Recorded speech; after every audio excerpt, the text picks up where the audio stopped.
মাওলানা আব্দুল হামিদ খান ভাসানী। একবার চীন থেকে ফিরতি পথে পাকিস্তানে নেমেছিলেন ভাসানী। মেয়র এক নাগরিক সংবর্ধনা দিয়েছিলেন ভাসানীকে। ভাসানীর মাথায় তালের টুপি আর পরনে লুঙ্গি। স্টেজে উঠলেন ভাষণ দিতে। ভাসানীর সুরত দেখে দর্শক শ্রোতাদের মধ্যে গুনগুন মন্তব্য, ইয়ে তো মিসকিন হ্যায়। কোরআন তেলাওয়াত দিয়ে ভাসানীর বক্তব্য শুরু হতেই ওই শ্রোতাদের কণ্ঠে আরেকটি মন্তব্য ভেসে এলো, ইয়ে তো মৌলানা হ্যায়। ভাসানীর রাজনৈতিক বক্তব্য শুরু হতেই ওই একই দর্শক শ্রোতারা বলে উঠলেন, আরে বাহ, ইয়ে তো পলিটিশিয়ান হ্যায়। ভাসানী যখন বিশ্ব পরিস্থিতি ও বিশ্ব মোড়লদের শোষণ পীড়ন নিপীড়নের কথা বলতে শুরু করলেন, তখন ওই একই দর্শক বলে উঠলেন, হায় আল্লাহ, ইয়ে তো স্টেটসম্যান হ্যায়। মজলুম জননেতা, উপমহাদেশের রাজনীতির প্রবাদ পুরুষ মাওলানা আব্দুল হামিদ খান ভাসানী।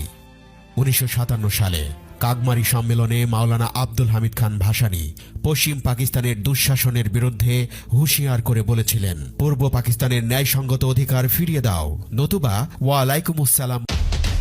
সভা আরম্ভ হবার সাথে সাথেই 144 ধারা জারি করা হলো। পুলিশ এসে আব্দুল হামিদ খান ভাসানীকে একটা কাগজ ধরিয়ে দিল। তিনি বললেন, মানি না 144 ধারা, আমি বক্তৃতা করব। মাওলানা সাহেব দাঁড়িয়ে বললেন, 144 ধারা জারি করা হয়েছে, আমাদের সভা করতে দেবে না। আমি বক্তৃতা করতে চাই না, তবে আসুন আপনারা মোনাজাত করুন, আল্লাহু আমিন।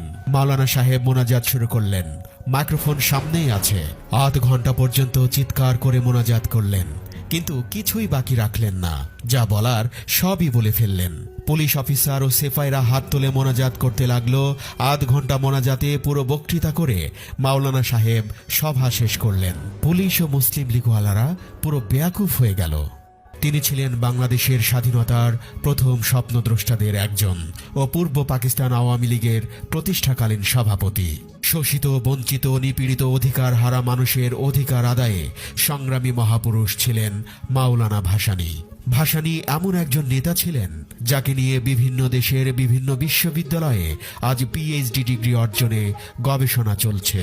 মাওলানা ভাসানী আমাদের জাতীয় ইতিহাসে এক প্রাতঃস্মরণীয় নাম।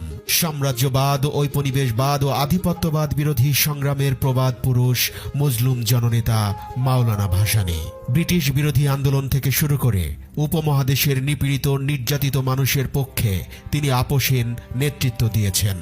বাংলাদেশের স্বাধীনতা সংগ্রাম, গণতান্ত্রিক আন্দোলন এবং কৃষক শ্রমিক মেহনতি জনতার ন্যায্য অধিকার আদায়ের সংগ্রামে মজলুম জননেতা মাওলানা ভাসানী ছিলেন প্রদীপ্ত এক আলোকবর্তিকা। তার অবস্থান ছিল শোষণের বিরুদ্ধে এবং শোষিতের পক্ষে।